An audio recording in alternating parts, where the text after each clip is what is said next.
Energy FM. Same pero iba. Hoy mga pangga, 5:29 na. Grabe, napakabilis ng oras. Uwian na naman ang mga pangga natin, partner. True na no. Pero bago mag-uwian, syempre kailangan muna natin pag-uusapan ng mga drama sa buhay. Correct, dahil ngayon pong Friday, nako yung mga hindi pa po nakapunta o naka-like at follow po sa ating official Facebook page, puntahan nyo namin para pwede kayo mag-comment dyan at i-type mo lang Energy FM 106.7. Yes, truly. Bilisan nyo na at i-share nyo na po ang ating live for today. Ayan, i-share ko na rin, partner, sa lahat din ng mga team bahay natin dyan. No? Kamusta kayo dyan? Hello. Pwede kayong sumali dito, lalo na maraming makaka-relate dito. Yung may mga karinderya dyan. Ayan na. Pagsilabasan na may mga karinderya na bukas sa lahat ng pwedeng kumain. Ayan, habang nanonood kayo. Sige, ito, partner, bigay na natin kagad ang ating story time. Okay. Dahil ang ating story time, partner, nagdadrama to si ate na isa sa tagapamahala ng karinderya. Okay. Diyan sa lugar nila. Hanggang sa una daw, tuwan-tuwa siya dahil net ang daming kumakain. Kasi meron kasi construction worker o may ginagawang bahay dun sa tabi nila at maraming mga customers sila. Okay. So halos lahat kumakain, tuwan-tuwa siya. Yun nga lang, di ba, hindi na iwasan na magpautang. Hanggang sa dumating daw ng singilan, nung sisingilin na daw, hindi na doon nagpa-ramdam at wala na doon mismo. Hindi na doon nagtatrabaho. Kasi di ba mga construction worker, ano lang to parang arawan to. Ganun pakyawan. Yes. At wala namang kontrata doon kasi ang foreman ng tawagin nila doon, siya yung nag-aanap ng mga tao na tutulong doon gumawa. So hanggang dumating doon sa point na hindi na mahagilap yung mga umutang sa kanya pero ang dami daw kumain. Ang daming kumain pero hindi nagbayad. So, sa madaling sabi, hindi rin kumita yung karinderya. Hindi kumita. Okay. Pero sa una lang daw nga, masaya-masaya siya dahil nga ang daming customer, patok na patok. Oo. Bandang huli, masama ang loob ni ate. Ang masama nito, partner, pinagalitan siya ng tunay na may-ari. Kasi tagapamahala lang to Okay, gets. At kamag-anak. So, yun ang drama. Jimshy. Okay, so itong si ate ay tagapamahala. So ano siya, kamag-anak, di ba? So siya lang yung pinag-hawak. Ngayon, tuwan-tuwa siya dahil nauubos yung pagkain lagi. Sino ba naman ang hindi matutuwa dahil patok na patok, ang daming kumakain. Yun naman ang gusto. Utang naman pala. Ngayon, nung na-check na. Kampante kasi si ate dahil katabing bahay ng karinderan nila, yung mga nagtatrabahong mga tao, yung mga construction worker. So, nung nag-check na nung tunay na may-ari, kung ano nangyayari, lugi pala ang karinderya. At utang pala. Utang. Utang naman pala ninyo Yan ang mahirap dyan. Alam mo, partner sa totoo lang, hindi nawawala talaga itong gantong mga sitwasyon, itong problemang to. Kasi, ang karamihan po may mga kaibigan akong construction worker din na syempre ang saudan nila parang per week yata So isang linggo simula Lunes hanggang mag-weekend kakain sila, then pagdating ng Saturday doon sila magbabayad. So kampante ngayon yung karinderya dahil nga may sahod. Ang may hirap kasi ng partner minsan may isang araw, 2 araw, 3 araw wala na yung tao. Oo. Gets ko naman yun, no? Pero partner kasi, kung ikaw namamahala ng isang karinderya, una sa lahat, alam mo na may uutang at uutang sa'yo at hindi mo yun papayagan. Well, tama ka doon. May point ka doon. Dapat alam mo yung trabaho mo. Yun. That's exactly my point. So, ibig sabihin, itong si ate, nilagay lang doon nang hindi niya naman alam kung ano yung trabaho niya at anong pinagagagawa niya sa buhay. Nadala to Kasi syempre natuwa, ikaw ba naman, dumuging ka Kaso nga lang, ang ending, ate, ganito yung mga, ganito yung mga linya. Ate, sa sahod na lang po namin nasa Sabado, babayaran. Isang linggo kakain, simula Lunes hanggang Biyernes. Then Saturday magbabayad. Pero alam mo, mali sa kanya, hindi niya man lang ini-inform yung may-ari ng karinderya na ganun na yung nangyayari. Ayan. Ibig sabihin, wala. Sana merong abiso doon sa may-ari. Inventory. Yun lang. Diba? Yun Tama. I mean, sabihin na natin, karinderya lang yan. Pero sa mga ganyan pong bagay, dapat yan merong bilang kung ilan ang ulam na nailabas. Yes, ilan yung naitapon, ilan yung napanis. Diba? So ibig sabihin, hindi siya nagre-report doon sa may-ari. And ang kakulangan naman ng may-ari, hindi niya chine-check. Tama. Hindi niya chine-check. At ang hirap kasi nito, lalo na sa mga tulad na tagapamahala lang, no? Dapat kayo, yung mga nasa karinderya, kapag mayroong mga construction worker dyan, o ano man yung mga gumagawa dyan sa inyo na nangungutang, make sure naaalamin nyo muna yung tao kung talaga bang eto ba, pang matagalan ba to? O sa foreman nila. Na eto ba, baka mamaya biglang mawala to. Kung baga meron din CI din. Ikaw ba magpapautang ka na hindi mo alam yung anong pagkatao nun? Diba? Natuwa ka lang kasi nga ang daming kumakain. Totoo. Pero utang naman. Minsan ganun tayo Na porket nakikita lang natin na nauubos naman okay na yan. Diba? Pero hindi mo chinecheck, kumita ka ba? Yan. Hindi porket may pumapasok, yun na yun. I-check mo, meron bang kita? Tama. Kaya dapat maging aware din tayo sa lahat ng mga nangungutang o sa mga nagpapautang, maging sa tinda, partner hindi lang sa mga karindera, pati sa mga sari-sari store, no? Yes. Dapat rin tayo, yung mahigpit kasi ang kadalasan kasi sa mga natanong kung may mga business na ganito na nalugi, ang sarap kasi sa pakiramdam nila kasi nga nakakaubos sila ng mga tinitinda nila. Pero utang naman. Totoo. Kumbaga parang 50-50 ka pa dyan kung babayaran ka ba o hindi. Correct. Kahit sabihin natin kasi, ang gagaling kasi, alam mo, sa totoo lang, ang gagaling kasi mga mambola to mga construction worker natin Ate, ganda mo ngayon ate. Lista mo na. Lista mo na ate, isang kanin tsaka isang ulam. Diba? At saka alam mo, isa rin sa pwede nating lesson dito, no? Huwag kayong mag-uupo nang porket kamag-anak ninyo, ilalagay nyo sa posisyon na hindi niya naman alam kung ano yung ginagawa niya. Tama. Dapat rin, may monitoring pa rin. Oo, hindi pwedeng hayaan mo lang. Hindi, sige, may tiwala naman ako. Pamangking ko naman yan okay na yan. Hindi naman ako lolokohin yan. Tama. Hindi ka nga niloloko, siya naman yung naloko. Oo, yun ang mahirap. Diba? Kaya make sure, kung ganito mga solusyon dyan pwede nyong kausapin kagad yung foreman nila, yung leader nila, yung mahawak doon sa mga construction worker. Pero sa tingin mo, magbabayad? Kung wala ka namang ebidensya? Hindi, tsaka sasabihin yan kayo nagpautang kayo dyan, dapat hindi nyo, diba? O siguro, kung sakali na may ganito na naman lumapit sa inyo at mangutang, rektahin nyo muna yung mismo leader nila. Na, sir, eto po bang taon nito, ganyan-ganyan, mangungutang mo. Kasi mismo foreman na magsasabi. Diba? So mahirap, no? Ewan ko, no? Dito sa problema natin, pareho lang din na may mali. Lahat. Merong parte dun sa mali. Natawa ako dito. Naging feeding program daw. Totoo. Diba? Naging charity work po yung ginawa ninyong negosyo. Hindi na po yan negosyong matatawag. Ang masaklap pa nito, ang lalakas lumamon ng mga yan. Ayun nga. Diba? Mga nakakatatlong kanin, isa't kalahating ulam. O di, at least sila nakinabang. Yun O di maganda yung ginawa ninyo. Nabusog nyo naman yung mga tao. Kaya mas maiging, di baling hindi, eto pangit man pakinggan. Oo. Ang dami nakaka-relate ngayon, Jim. Kesa na hindi kayo,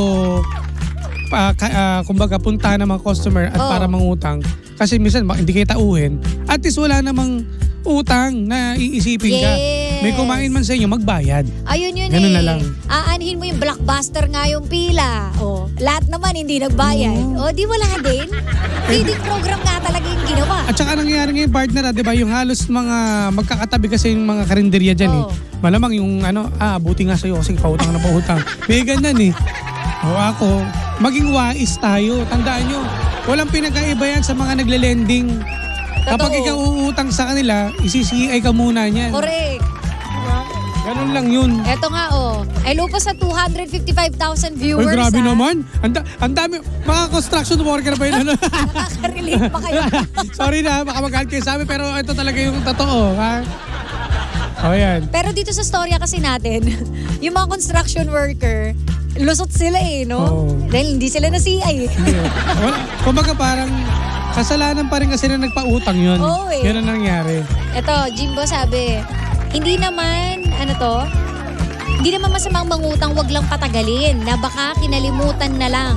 Bayaran hanggat hindi pa lumalaki ang babayaran, sabi ni Darwin Rosel. Yun nga ang masama dito, hinayaang lumobo yung utang. Dapat may reminder yun yung i-remind mo yung mga kasi lalapit siya tuwing umaga, tanghali, hapunan. Hindi ka pa bayad dito. Huwag ka muna umutang. Ganyan. Exactly. Sarcastic ang datingan pero okay lang yun kasi ikaw yung deyado dyan Totoo, tsaka ba't ka mahihiya? Utang nila yun. Pag hindi masama na hindi mo napagbigyan. Tama na to kasi ang utang mo nasa 600 no? Correct. Magkano yung per day nyo dyan? Dapat ganon. Mabuti magbayad. Ito naman, sabi, si Big Shaq D. Big Shaq D. Idol, kamusta ka, Lods? Ito, dapat wag sanayin utang kasi sakit sa ulo yan. Darating pa yung time na ikaw na tumulong, ikaw pa yung masama. Ito na. Totoo. Totoong nangyayari yan. Ayan na. Pero alam mo ang kawawa rin, yung pinaka-may-ari.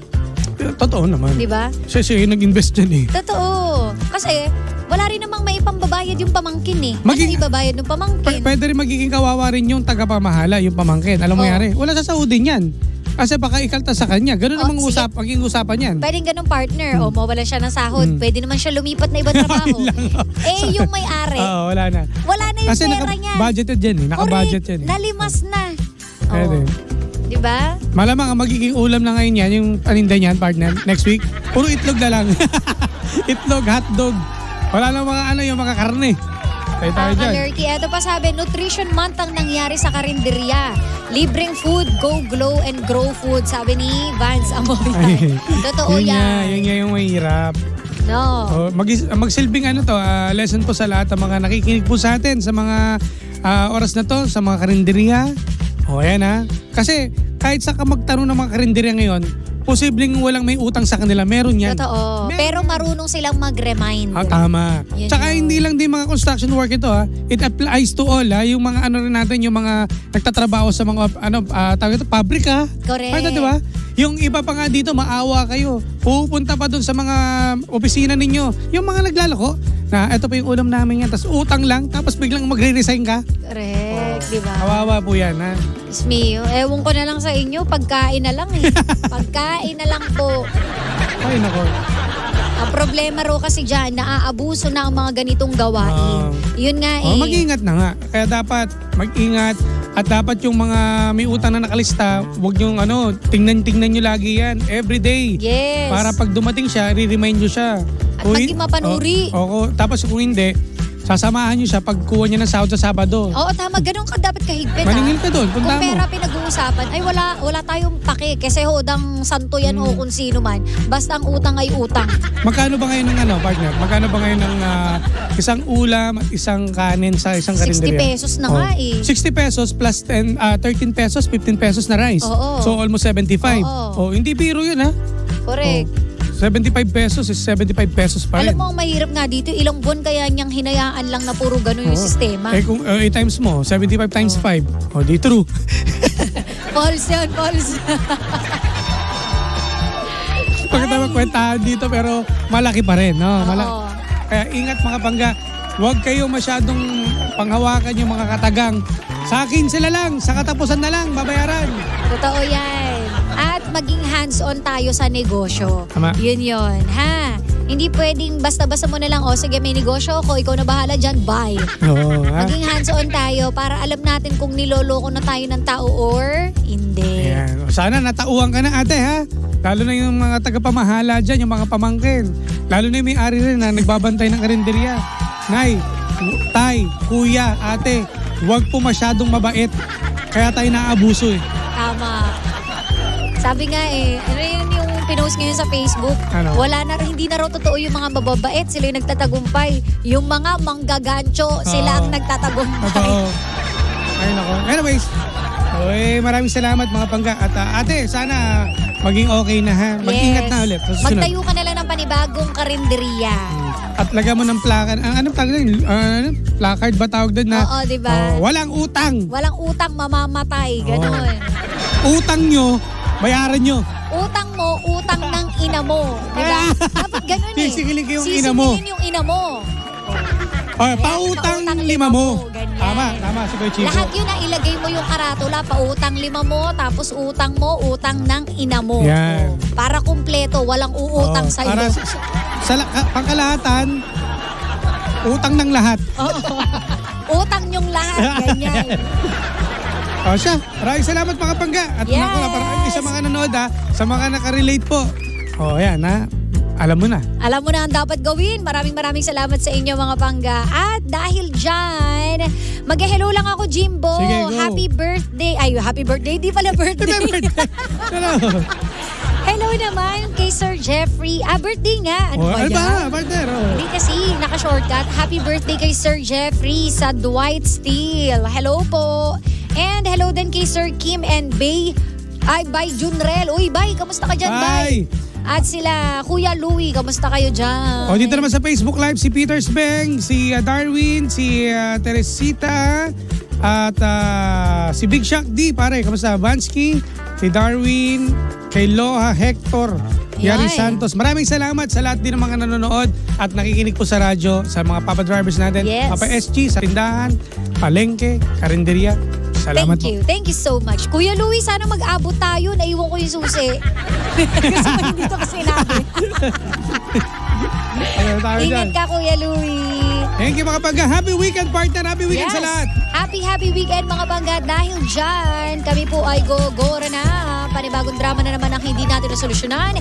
Pero ating napag-usapan. Kaya masasabi ng Jim si Jan ay, anong drama mo? Susunod na, The Monarch of Philippine Radio. Walang iba kundi si Kuya Chico!